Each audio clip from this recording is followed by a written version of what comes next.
What's up, guys? It's Coach Grant with First Down Training, and today we're going to be breaking down how wide receivers can become more explosive. So we're going to be comparing and contrasting two different out routes. We're going to be showing a good example of an out route and how it's an explosive break point, and then a bad example of an out route and how it's not explosive. And then we're going to talk about how you guys can get a more explosive press release. So I hope this video helps you guys out, but also, fellas, if you're a wide receiver and you want to come train with us this offseason, we are traveling out to 5 more cities across the United States for 2-day-long quarterback and wide receiver training camps. So we're going to be coming out to Columbus, Ohio. Then we're coming out to Chicago, Illinois, Dallas, Texas, Nashville, Tennessee, and Los Angeles, California. So if you guys are local to one of those 5 cities, would like to come get some work in with us, check out that very first link in the description below, fellas. Camp spots are going to be limited, only 10 to 12 guys per position group, per age group. It's a very small group atmosphere where you guys are going to get coached on every rep, taught a whole lot of new things, and overall improve your game for 2 whole days. So check out that very first link in the description below. We'd love to have you out to one of our off-season camps.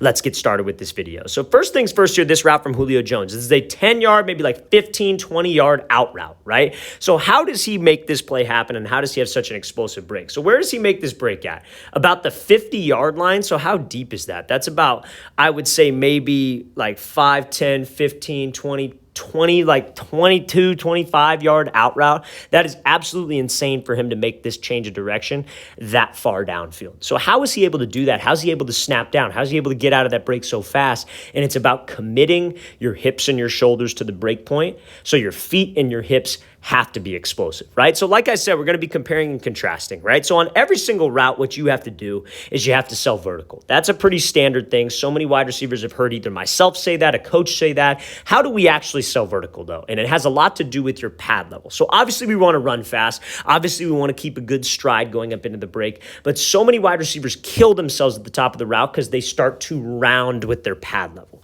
So they start to telegraph where the route is going to go with their hips and with their shoulders. Now, I'm not saying you got to do this on a 25-yard out like Julio does, but on a 10-yard out, absolutely. On a 5-yard out, no question. On 15, yes. And every single break that you should be doing, you should be trusting your break point, trust your hips, trust your feet to make the cut, rather than, oh, I got to round this thing to get my hips and shoulders turned. So you see when he's going up into this break point, at the last possible second, you see how everything is committed vertical. Hips are vertical, shoulders are vertical. And this gets that DB to flip out of there. But if a DB were to be in off-man coverage, or a DB were to be hip to hip running with you in man coverage, and he's watching what he's trying to read your body language, and he sees your hips and shoulders committed, guess what he's doing with his hips and shoulders? He's committing them, right? So many wide receivers, they don't have confidence in this snap down.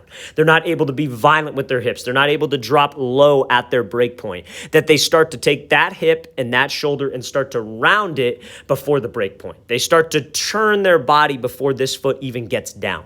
All that does is puts a lot of unnecessary pressure on your knee and on your ankle, number one, but 2, it gives away the route and it takes away explosion. Your explosiveness comes from trusting the break point and letting your hips change direction for you. That will naturally bring more explosion into your route running. So let's play this thing full speed, then we'll take a look at the bad example, okay? So great job by Julio selling fade, and that explosive break point is solely because he committed until the last possible second. So now let's watch this route. Obviously not as explosive of a route at the top of the break, and he doesn't have as much separation. So what does this receiver start to do before the break?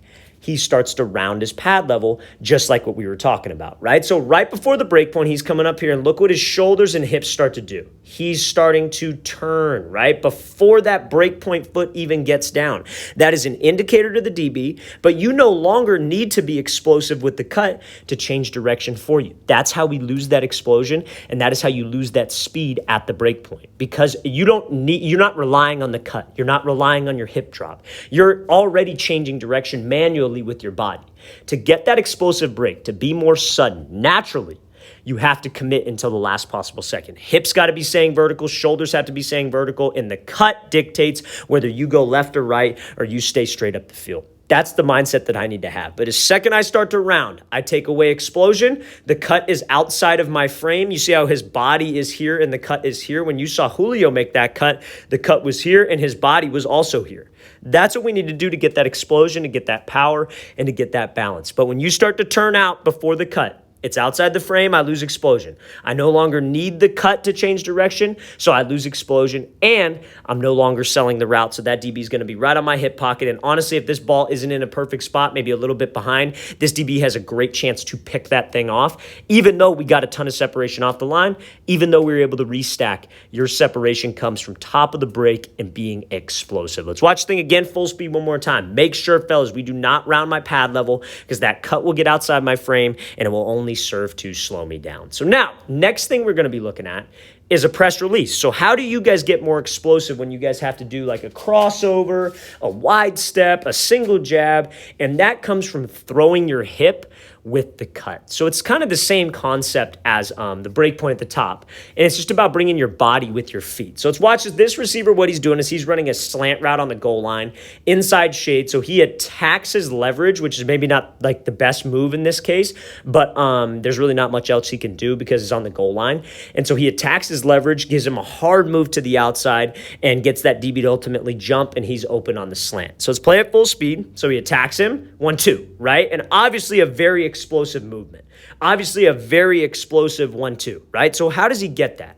So anytime that you guys are doing a release, the phrase that I like to use is throwing your hip. You want to throw your hip into the move. So when you guys go to make this cut, like let's say you're just making like a single jab outside, which would be a wide step, or maybe you're doing a crossover, wherever the foot goes, your hip wants to be attached to it. So you never want to just step without bringing your hip. You want to bring your hip with the foot. If you can do that, that is going to get you separation and more explosion. Because when I go here and I go to throw this move outside, it's not like this is a very wide step. And a lot of people will say, oh, you're stepping too wide. You're not going to have any explosion. You're not going to have any bounce. And yes, that is true if you do not bring your upper half.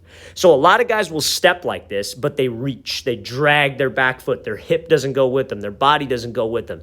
And that's what takes away the explosion, and that's what makes it a weak cut. But to get that powerful cut, to get that explosive cut, you have to bring the hip. It's like doing a crossover in basketball. Pretend you have a basketball in your left hand. You're throwing the hip, so that allows me to sell the route, but I also have some explosion, and I'm also able to generate some power and some force to get me out of this route and make that catch. That is a great example of how you guys should be throwing your hips into all routes. So let's play this thing full speed. So he does a great job of attacking, throwing the move outside, and getting that DB to bail off the platform solely because he stepped outside the frame, had explosion with the step because he brought his hip with the cut.